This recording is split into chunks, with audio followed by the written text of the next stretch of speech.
old friend. I saw changes round the bend. I saw changes come like autumn to the clearest summer view. And the times that we've been through, lightning golds and thunder blues, and the picture now anew. I realized that I was gay at the age of 15. I've been coming out all my life. I saw the faces I know, but there's one who stands alone in the places that I've roamed, who opened up a world and showed a place where I belong. The longest summer lingered and the song. Probably in high school as a teenager I first started suspecting, but it wasn't until in my early 20s when I first had a gay experience or went to a gay bar, and that was really, I think that's the first time that I started to think that maybe I might be gay.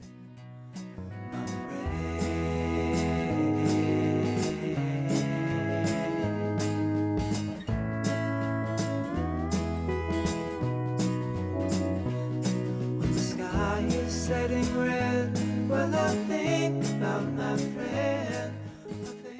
I didn't have a bad coming out experience. I think it was primarily just grandma that made things difficult, but I just avoided her anyway. Our family's pretty supportive. Mine was by accident, and it was just on purpose. Accidentally outed her. Accidentally on purpose. She didn't accidentally. It made it easier for me. I didn't have to say anything. I saw shades of someone else. I saw shades of mediocrity, recycled points of view. There's one who sees me through when my hopes in life are few. And I'd rather wait for someone who has seen me pay my dues. All the spoiled fingers will come back to you again with an army of believers. My dad, I don't know. I don't know if he knows.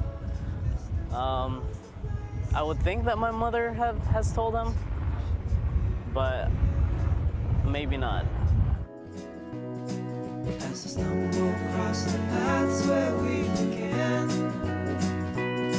afraid seems like such a long time ago.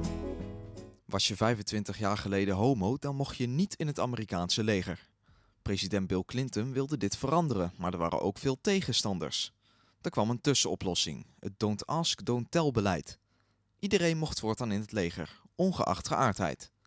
Vragen naar geaardheid mocht niet meer, maar zelf vertellen of laten merken dat je homo was, mocht ook niet. Deed je dat toch, dan werd je ontslagen. Sinds Don't Ask, Don't Tell is ingevoerd, zijn er toch nog ruim 13.000 homoseksuele soldaten ontslagen.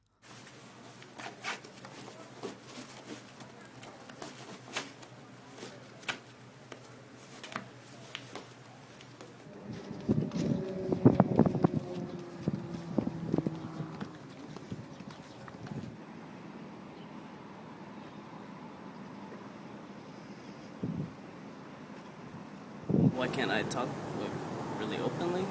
Because there's people passing by and I don't really want them to hear my personal business, really.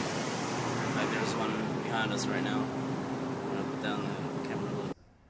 Danny was voor 1993 in dienst. Het Don't Ask, Don't Tell beleid bestond toen nog niet. Daarom was het voor hem eigenlijk verboden om in het leger te gaan. For the last 10 years, people are serving openly with their peers. They tell them they don't care.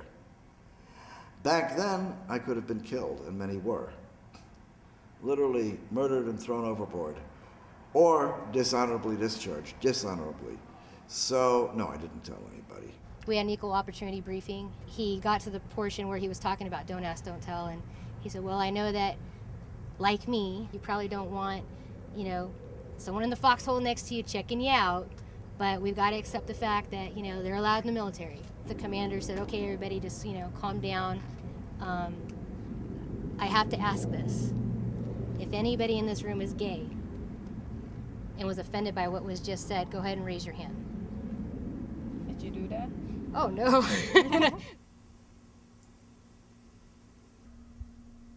Shortly after we came back from Iraq and we were back in Germany, my commander called me into his office and he read me the military's policy on homosexuality, and then he handed me a stack of emails which I had written to friends and to someone I was dating, another Air Force officer.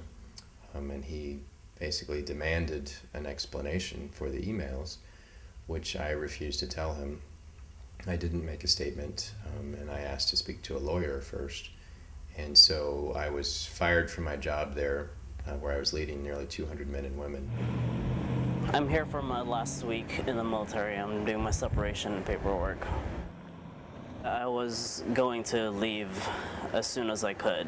I joined mostly because my parents couldn't afford to send me to art school, which is what I wanted to do right after high school.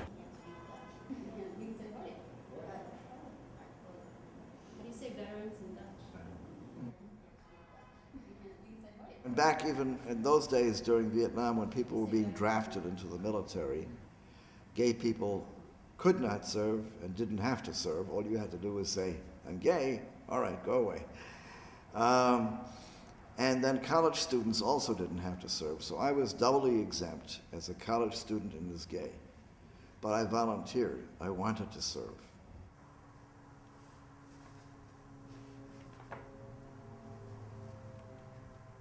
We went in at the same time.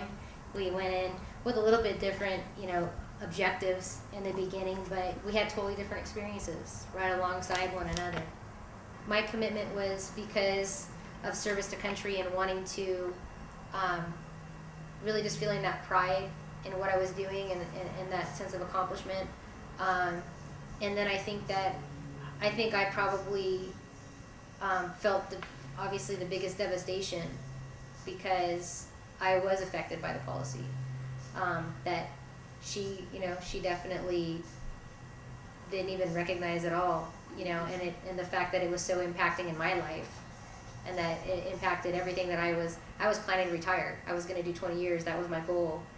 So to have that cut short and because of this discriminatory policy.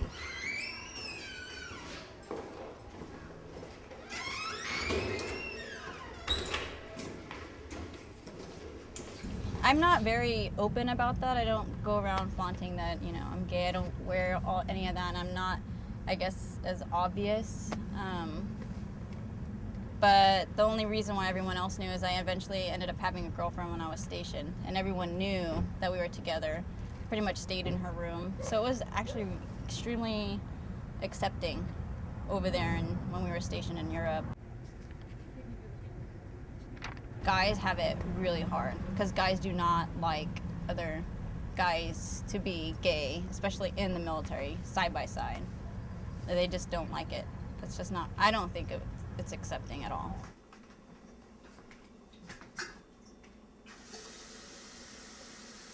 I was an officer for 13 years. My father was in the Air Force as well. He was an officer, and so I grew up in the military and just always knew that I wanted to go in the military in some way or another.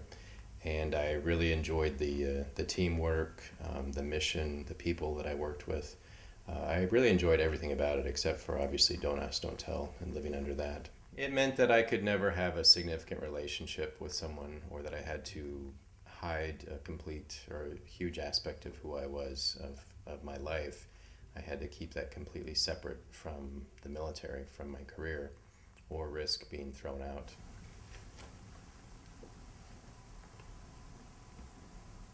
When I was an officer for the whole 13 years in, I never told anyone. My family didn't know. None of my straight coworkers did. I had a few other gay friends in the military that knew, so we had a small little social network. But aside from that, no one else knew.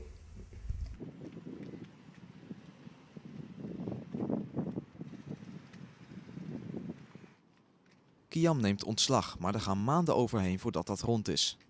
Tot die tijd is hij nog steeds bang om vrijuit over zijn homoseksualiteit te praten. Having to kind of hide, not really speaking out too much about anything. If somebody would make comments, I would not say anything. It's more just the silence of it.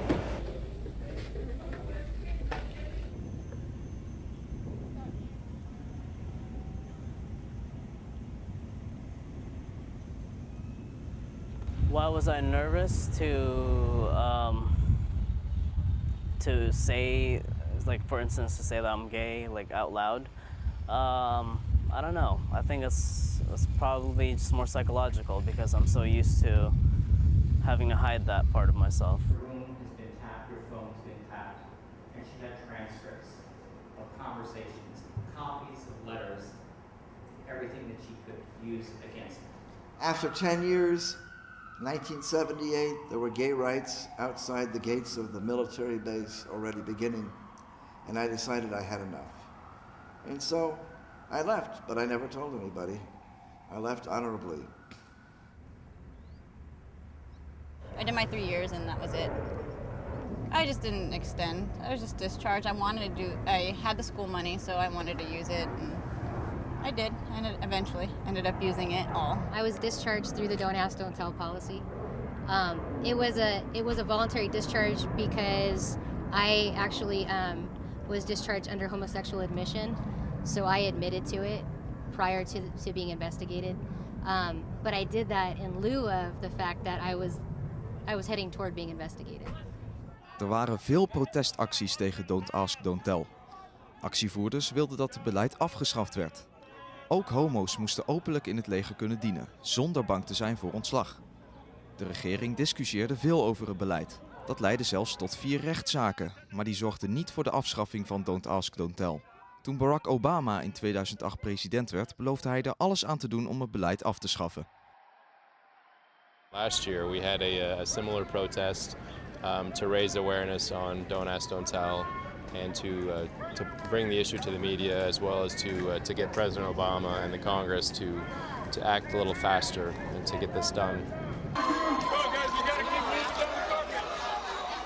Walk her down the carpet at the MTV Video Music Awards, and so we raised awareness of the issue, and she spoke about the need to repeal Don't Ask, Don't Tell. I'm here for a very, very important cause today. These are all my friends, and they are with SLDN.org, which is an organization that was founded in 1993 under a reaction to Don't Ask, Don't Tell policies. I have been an activist all my life. I've been an activist for 50 years.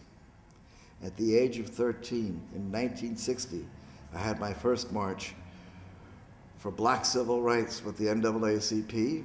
Since then, I've been fighting for black rights and women's rights and gay rights and transgender rights, and now for the last 7 years for the rights of gay and lesbian, bisexual and transgender military veterans, and to end Don't Ask, Don't Tell. So this is, it's part of who I am.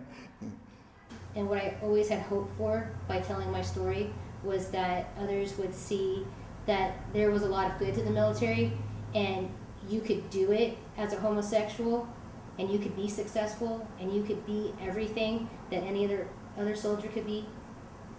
And this policy is what holds people back. This policy is what allows for open discrimination.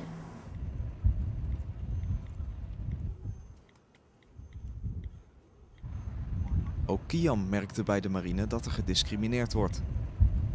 They were voicing their opinions, saying things like, if people are allowed to be gay in the military, then someone's going to harass me, or someone's going to want to look at me in the shower.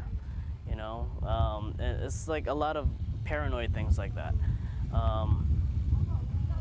And until you make somebody see how stupid that is to even think about, to think that, okay, just because you're male and I'm gay, I'm gonna be instantly attracted to you. It's really not the case. Voor president Obama was het moeilijk om een meerderheid in het congres te halen. Veel republikeinen wilden Don't Ask, Don't Tell in stand houden. Vlak voor kerst in 2010 ondertekende Obama uiteindelijk toch de afschaffing van het beleid. Maar homo's zijn nog steeds bang om voor hun geaardheid uit te komen, omdat er nog geen nieuwe wet is die Don't Ask, Don't Tell vervangt. Aan die nieuwe wet wordt nu gewerkt. The only thing changing is that we're going to be more inclusive, and if people are gay, they can join. If people have already joined and they're gay, they can say that they're gay, and no one's going to come after them. What do I want to become in the future? I want to be an art therapist.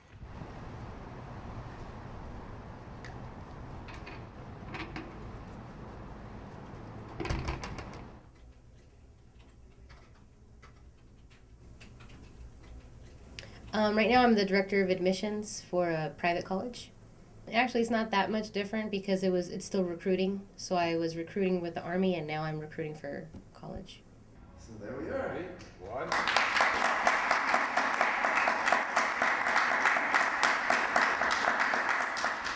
In America, you can become anything you want, no matter who you are. All you have to do is work hard. This is the message of President Barack Obama. I'm hoping to see that happen for gay people.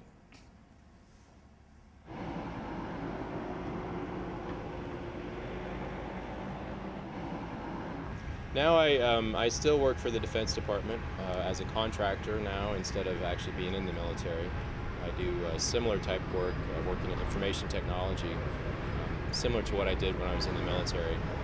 I hope to, once Don't Ask, Don't Tell is finally finished, which should be in a few more months, then I hope to get back in. I'll do a few more years as an officer and then hopefully retire. And then after then, I'm not sure yet.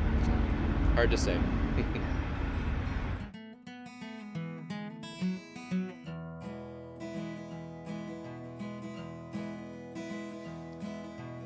Waiting on a friend, I saw changes round the bend. I saw changes come like autumn to the clearest summer view. And the times that we've been through, lightning golds and thunder blues, and the picture now in lieu of the light that I once knew. We had seen the fall and the autumn wonder wall. In the autumn wonder wall, I saw the faces I had known. But there's one who stands alone in the places that I've owned, who opened up a world and showed a place where I belong. The longest summer lingered and the song it began when an army